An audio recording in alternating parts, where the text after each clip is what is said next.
Augustus Gloop goes up the pipe. When Mr. Wonka turned round and saw what Augustus Gloop was doing, he cried out, "Oh no! Please, Augustus, please! I beg of you not to do that. My chocolate must be untouched by human hands." "Augustus," called out Mrs. Gloop, "didn't you hear what the man said? Come away from that river at once." "This stuff is fabulous," said Augustus, taking not the slightest notice of his mother or Mr. Wonka. "Gosh, I need a bucket to drink it properly."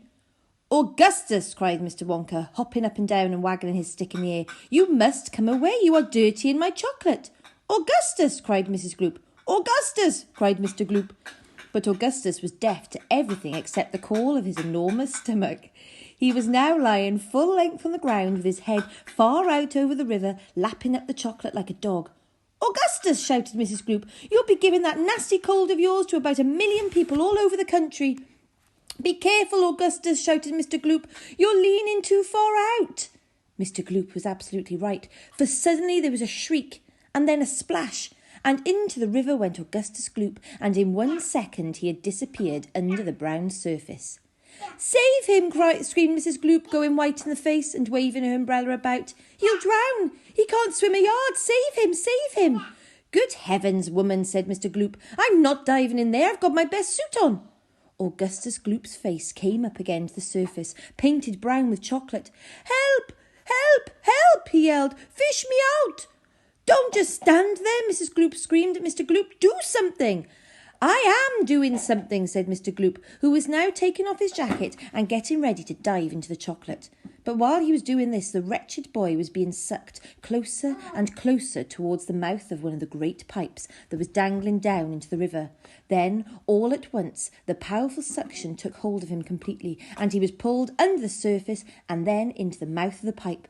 The crowd on the riverbank waited breathlessly to see where he would come out. "There he goes," somebody shouted, pointing upwards. And sure enough, because the pipe was made of glass, Augustus Gloop could be clearly seen shooting up inside it, head first, like a torpedo. "Help! Murder! Police!" screamed Mrs. Gloop. "Augustus, come back at once! Where are you going?" "It's a wonder to me," said Mr. Gloop, "how that pipe is big enough for him to go through it." "It isn't big enough," said Charlie Bucket. "Oh dear, look, he's slowing down." "So he is," said Grandpa Joe. "He's going to stick," said Charlie. "I think he is," said Grandpa Joe. "By golly, he has stuck," said Charlie. "It's his stomach that's done it," said Mr. Gloop. "He's blocked the whole pipe," said Grandpa Joe. "Smash the pipe," yelled Mrs. Gloop, still waving her umbrella. "Augustus, come out of there at once." The watchers below could see the chocolate swishing around the boy in the pipe, and they could see it building up behind him in a solid mass, pushing against the blockage. The pressure was terrific. Something had to give. Something did give. And that something was Augustus. Woof! Up he shot again like a bullet in the barrel of a gun. "He's disappeared!" yelled Mrs. Gloop. "Where does that pipe go to? Quick, call the fire brigade!" "Keep calm," cried Mr. Wonka. "Keep calm, my dear lady, keep calm. There is no danger. No danger whatsoever. Augustus has gone on a little journey, that's all, a most interesting little journey. But he'll come out of it just fine, you wait and see." "How can he possibly come out just fine?" snapped Mrs. Gloop. "He'll be made into marshmallows in 5 seconds. "Impossible," cried Mr. Wonka. "Unthinkable, inconceivable, absurd. He could never be made into marshmallows." "And why not, may I ask?" shouted Mrs. Gloop. "Because that pipe doesn't go anywhere near it. That pipe, the one Augustus went up, happens to lead directly to the room where I make a most delicious kind of strawberry-flavoured chocolate-coated fudge." "Then he'll be made into strawberry-flavoured chocolate-coated fudge," screamed Mrs. Gloop. "My poor Augustus! They'll be selling him by the pound all over the country tomorrow morning." "Quite right," said Mr. Gloop. "I know I'm right," said Mrs. Gloop. "It's beyond a joke," said Mr. Gloop. "Mr. Wonka doesn't seem to think so," cried Mrs. Gloop. "Just look at him. He's laughing his head off. How dare you laugh like that when my boy's just gone up the pipe? You monster," she shrieked, pointing her umbrella at Mr. Wonka as though she were going to run him through. "You think it's a joke, do you? You think that sucking my boy up into your fudge room like that is just one great big colossal joke?"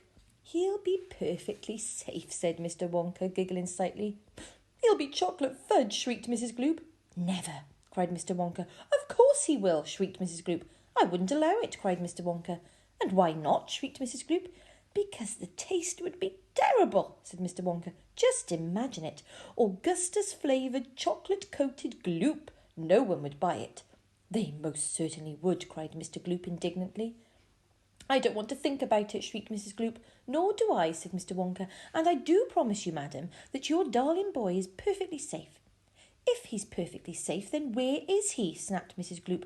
Lead me to him this instant. Mr. Wonka turned around and clicked his fingers sharply. 3 times. Immediately an Oompa Loompa appeared as if from nowhere and stood beside him. The Oompa Loompa bowed and smiled, showing beautifully white teeth. His skin was rosy white, his long hair was golden brown, and the top of his head came just above the height of Mr. Wonka's knee. He wore the usual deer skin slung over his shoulder. Now, listen to me, said Mr. Wonka, looking down at the tiny man. I want you to take Mr. and Mrs. Gloop up to the fudge room and help them to find their son Augustus. He's just gone up the pipe. The Oompa Loompa took one look at Mrs. Gloop and exploded into peals of laughter. Oh, do be quiet, said Mr. Wonka. Control yourself. Pull yourself together. Mrs. Gloop doesn't think it at all funny. You can say that again, said Mrs. Gloop. Go straight to the fudge room, Mr. Wonka said to the Oompa Loompa, and when you get there, take a long stick and start poking around inside the big chocolate mixing barrel. I'm almost certain you'll find him in there, but you'd better look sharp. You'll have to hurry. If you leave him in the chocolate mixing barrel too long, he's liable to get poured out into the fudge boiler, and that really would be a disaster, wouldn't it? My fudge would become quite uneatable. Mrs. Gloop let out a shriek of fury. I'm joking, said Mr. Wonka, giggling madly behind his beard. I didn't mean it. Forgive me. I'm so sorry. Goodbye, Mrs. Gloop and Mr. Gloop. Goodbye. I'll see you later. As Mr. and Mrs. Gloop and their tiny escort hurried away, the 5 Oompa Loompas on the far side of the river suddenly began hopping and dancing about and beating wildly upon a number of very small drums. Augustus Gloop, they chanted. Augustus Gloop. Augustus Gloop. Grandpa, cried Charlie. Listen to them, Grandpa. What are they doing? Shh, whispered Grandpa Joe. I think they're going to sing us a song. Augustus Gloop, Augustus Gloop, the great big greedy nincompoop. How long could we allow this beast to gorge and guzzle, feed and feast on everything he wanted to? Great Scott, it simply wouldn't do. However long this pig might live, we're positive he'd never give even the smallest bit of fun or happiness to anyone. So what we do in cases such as this, we use the gentle touch, and carefully we take the brat and turn him into something that will give great pleasure to us all. A doll, for instance, or a ball, or marbles, or a rocking horse. But this revolting boy, of course, was so unutterably vile, so greedy, foul, and infantile, he left a most disgusting taste inside our mouths, and so in haste we chose a thing that, come what may, would take the nasty taste away. Come on, we cried, the time is ripe to send him shooting up the pipe. He has to go, it has to be, and very soon he's going to see, inside the room to which he's gone, some funny things are going on. But don't, dear children, be alarmed. Augustus Gloop will not be harmed, although, of course, we must admit he will be altered quite a bit. He'll be quite changed from what he's been when he goes through the fudge machine. Slowly the wheels go round and round, the cogs begin to grind and pound. 100 knives go slice, slice, slice. We add some sugar, cream and spice. We boil him for a minute more, until we're absolutely sure that all the greed and all the gall is boiled away for once and all. Then out he comes, and now by grace a miracle has taken place. This boy who only just before was loathed by men from shore to shore, this greedy brute, this louse's ear, is loved by people everywhere. For who could hate or bear a grudge against a luscious bit of fudge? I told you they loved singing, cried Mr. Wonka. Aren't they delightful? Aren't they charming? But you mustn't believe a word they said. It's all nonsense, every bit of it. Are the Oompa Loompas really joking, Grandpa? Asked Charlie. Of course they're joking, answered Grandpa Joe. They must be joking. At least, I hope they're joking. Don't you?